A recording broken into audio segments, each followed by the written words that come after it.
Assalamualaikum warahmatullahi wabarakatuh. Perkenalkan, nama saya Fatul Amalia, NIM 40. Di sini saya akan menjelaskan tentang hasil analisis frontier yang berjudul produksi jagung di wilayah Madura dengan variabel yang digunakan yaitu benih jagung, tenaga kerja, pupuk kandang, fosfat, dan variabel dependennya yaitu produksi jagung.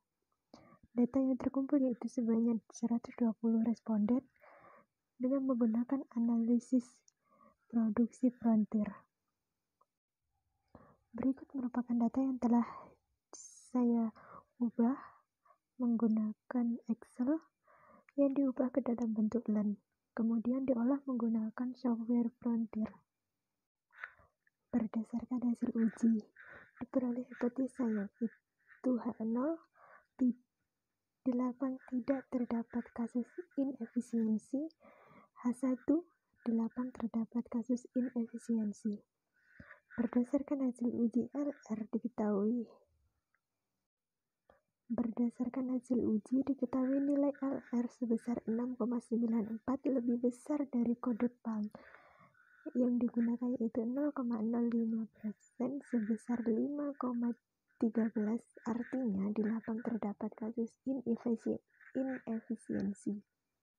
Berdasarkan hasil uji diketahui nilai T hitung sebesar 10,7 lebih besar dari nilai T tabel dengan taraf kesalahannya yaitu sebesar 0,5 sebesar 1,98, artinya 0,90% error term disebabkan karena inefisiensi teknis, sedangkan sisanya disebabkan adanya rasio, sehingga kondisi ini sesuai dengan data yang dimiliki. Pengaruh masing-masing variabel terhadap output atau jumlah hasil produksi. Yang pertama ada beta 1 yaitu variabel benih. Berdasarkan hasil uji diketahui nilai T hitung sebesar min 0,07 lebih besar dari T tabel sebesar 1,98 dengan taraf kesalahan yaitu 0,05, artinya variabel benih ini tidak berpengaruh signifikan terhadap produksi jagung. Apabila variabel benih ini dinaikkan sebesar 1%, maka output yang dihasilkan tidak berpengaruh atau bisa saja menurun sebesar min 7,37%. Yang kedua ada beta 2. Berdasarkan hasil uji, diketahui nilai T hitung sebesar 2,74 lebih besar dari T tabel sebesar 1,98. Artinya variabel tenaga kerja atau X2 berpengaruh signifikan terhadap produksi jagung. Apabila tenaga kerja ini dinaikkan sebesar 1%, maka akan meningkat sebesar 0,24%. Beta 3. Berdasarkan hasil uji diketahui nilai T hitung sebesar min 2,56 lebih kecil dari T tabel sebesar 1,98, artinya pupuk kandang atau variabel X3 tidak berpengaruh signifikan terhadap hasil produksi. Apabila dinaikkan sebesar 1%, maka output yang dihasilkan cenderung menurun, yaitu sebesar min 0,34%. Beta 4 yaitu variabel pupuk fosfat.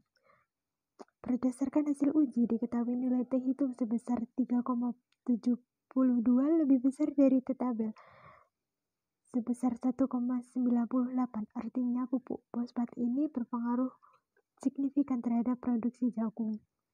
Apabila nilainya dinaikkan sebesar 1%, maka output yang dihasilkan akan meningkat sebesar 0,46%.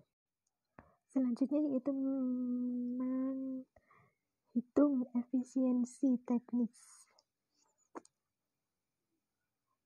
Hipotesis yang pertama yaitu efisiensi teknis lebih dari 0,8, artinya efisien secara teknis, namun apabila kurang dari 0,8, artinya tidak efisien secara teknis. Pada petani nomor 34, nilai efisiensinya sebesar 0,29, artinya sangat tidak efisien secara teknis. Namun, petani nomor 71 memiliki nilai efisiensi sebesar 0,62, artinya tidak efisien. Dan petani nomor 58 memiliki nilai efisiensi sebesar 0,86, artinya efisien secara teknis.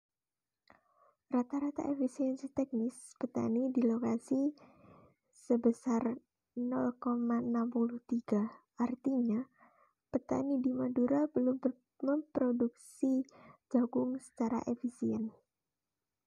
Demikian presentasi dari saya, kurang lebihnya mohon maaf. Wassalamualaikum warahmatullahi wabarakatuh.